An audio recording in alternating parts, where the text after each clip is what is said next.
යාළුව නවතින්න. වාට සුප්පතුම්. ඔව් වාට සුප්පතුම්. වාගේ ජීවිතේ වාට එන්න පුළුවන් ලස්සනම නිදහස් වෙන්න වාදන් ඇවිල්ලා. නිදහස් වෙන්න. පොඩ්ඩක් බඩ පිට වුණාත් තියෙන්නේ කියලා බලන්න.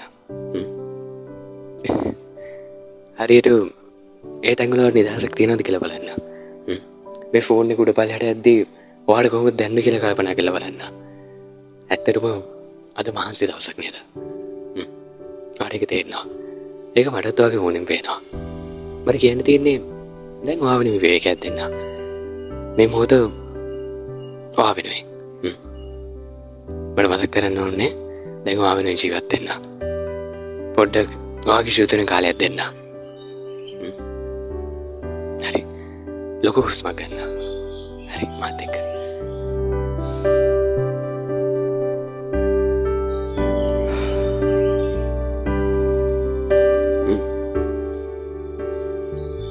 මේ ජීවිතය හරි තනියමයි. ඇත්තටම අපි ජීවිතේ මහන්සි කරගන්නවා. පොඩි විවේකයක් දෙන්න. ඊට පස්සේ ආයෙ ජීවිතේ වෙනුවෙන් යන්න. ඔයාට හොඳයි කියලා හිතෙන්ද ඔයා පටන් ගන්න.